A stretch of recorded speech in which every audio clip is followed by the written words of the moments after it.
이자 부담이 1년 사이에 2배가 늘어났다. 적자가 된 가계부다. 소비 절벽, 자영업자 부실 등이 점점 더 확대되고 있다. 이게 지금 현재 한국의 경제 상황입니다. 앞으로 우리는 더 힘들고 어려운 상황을 맞게 될 거다라고 합니다. 어떤 식으로든 고금리의 충격을 최소화하기 위해서는 조금이라도 서둘러서 빚을 갚아야 될 거다 라는 이야기가 있고요. 이자 부담 때문에 소비가 둔화되고 경기가 위축될 수밖에 없다. 자영업자들의 삶이 더 힘들어질 수 있다 라고 이야기합니다. 또한 자산 가격이 하락하기 때문에 그 때문에 더 삶이 더 힘들어진다라는 거죠. 정책 유연성을 확보해서 취약차주에 대한 보호대책을 강구해야 된다고 얘기하는데 이럴 수 있는 정부의 재정이 있냐고요. 없다라고 보면 맞을 거고요. 고금리의 충격을 줄여야 된다라고 얘기하는데 쉽지 않죠. 2020년에 전세자금 대출 2억 5천을 받은 직장인이 나온다는데 이자를 60만원 정도 내다가 지금은 그냥 2배 수준인 120만원까지 올랐답니다. 되게 부담이 크네요.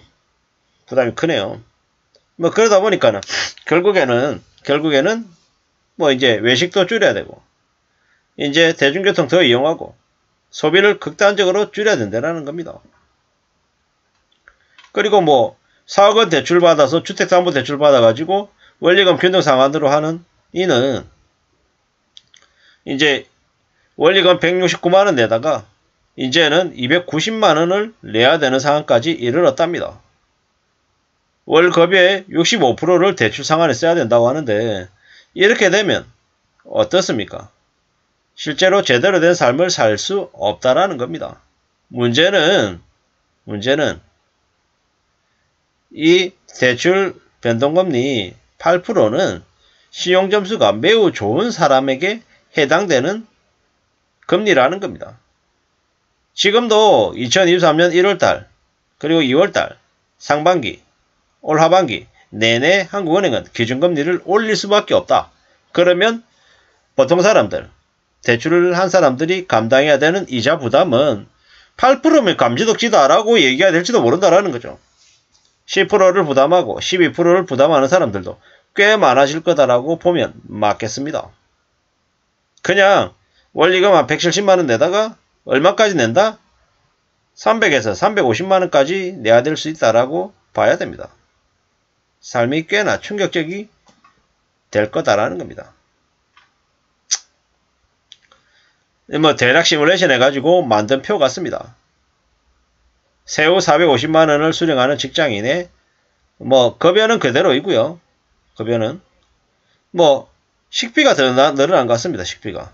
그리고 통신비, 교통비, 통신비 좀 줄이고요. 전세 대출 이자가 이제 2배가 됐고요. 전세 대출 이자가 2배 되면서 그냥 바로 마이너스가 난 거죠. 이 마이너스를 메꾸려면 어떻게 해야 되겠습니까? 적금 줄여야죠. 그나마 이분은 자녀가 없나 봅니다. 자녀가. 아니면 자녀가 있는데 아주 어린 아이라서 교육비가 요거밖에 안 들어가는가 이런 생각도 드는데 사실 좀 깝깝하네요. 답이 없죠. 근데 이 정도 수준이 아닐 겁니다. 앞으로 시간이 지나면 지날수록 그 충격이나 부담은 더 커질 거다라고 보아야 될 겁니다. 아직은 그 위기라고 하는 게 제대로 시작한 게 아니다. 이렇게 생각해야 될 겁니다. 이제 예고편에 불과하다. 앞으로는 더 상황은 안 좋아질 것이다. 이 정도 되면은 어떻게 해야 됩니까? 적금을 그냥 아예 없애야 되는 거죠. 근데 보험은 없앨 수 없는 거니까 이래저래 식비를 더 줄이든지 생활비 안에서 더 줄이려고 하겠죠. 보통의 사람들이 가계부 쓰고 있는 항목들을 따져보면은 크게 줄일 곳이 생각처럼 많지 않습니다. 아주 이렇게 놓치고 있는 부분이 있어가지고 이 부분을 줄이면 한 50만원 줄일 수 있겠다 이러는 게 몇이나 되겠냐라는 거죠. 정말로 우리가 사는 보통의 사람들은 흥청망청거리고 이러지 못합니다. 가정을 이루고 있고 애를 키우는 가정에서 뭘 그렇게 흥청망청 사치를 부릴 수 있겠습니까? 뭐 제 처지를 이렇게 미뤄봐도 저는 술을 안 마시거든요. 담배를 안 핍니다. 술, 담배를 안 하니까 겨우 버티는 것 같습니다. 뭐 최근에는 도시락을 싸서 이제 출근을 하는데 뭐 그러면은 점심 식비가 이제 많이 줄어드는 거잖아요. 그렇게 따지고 이제 보면 겨우겨우 이렇게 사는 것 같은데 참 삶이 팍팍하다는 생각이 요즘 들어서 더 많이 듭니다. 뭐 그러면 삶을 안 살아야 되나 말아야 되나 그건 또 아니잖아요. 아, 우리의 부모들이 우리의 선배들이 참 사는 게 힘들었구나 이런 생각들도 많이 들고요. 이래저래 좀 이제 한숨이 좀 더 깊어지는 거죠. 앞으로 삶은 점점 더 힘들어지는 것 같습니다. 뭐 기준금리 0.25% 인상하면 뭐 1인당 연간 이자 부담이 뭐 16만 4천원 늘어난다. 그리고 기준금리가 2.25% 올랐으니까 1인당 연이자가 한 150만원 불어난 셈이다라고 얘기하는데 실제로 현장에서는 뭐 연간 이자 150만원이면 월 얼마입니까? 한 12만원 꼴인데 뭐 12만원 늘었나요? 12만원이 아니라 뭐 30만원, 50만원 월 부담이요. 훨씬 그 이상으로 아마 늘어나는 것 같습니다. 뭐 이자가 늘어나니까 소비를 어쩔 수 없이 줄여야 되는 거죠. 어쩔 수 없이. 그리고 기존에 자영업자들 대출을 너무 과하게 해줬고 그 자영업자들 망하지 말라고 원금하고 이자 납부도 유예를 시켜왔죠. 지금도 계속 그렇게 진행되어 가고 있고요. 이런 것들이 언제까지 계속 갈 수 있을까요? 자영업자 부채들도 적지 않은데 그 부채가 언제고 내관이 돼서 터질 수밖에 없다. 터지게 되면 한국 경제가 많이 어려워질 것 같습니다. 이게 현재 우리네 현실입니다. 지금이야 자영업자들이 아직은 많기 때문에 우리가 싼 값에 외식을 할 수 있지만 이제 몇 년 지나면 어떻게 될까요? 몇 년 지나면 이제 뭐 값싸게 외식할 수 있는 것도 힘들어질 것 같습니다. 그러면 어떻게 될까요?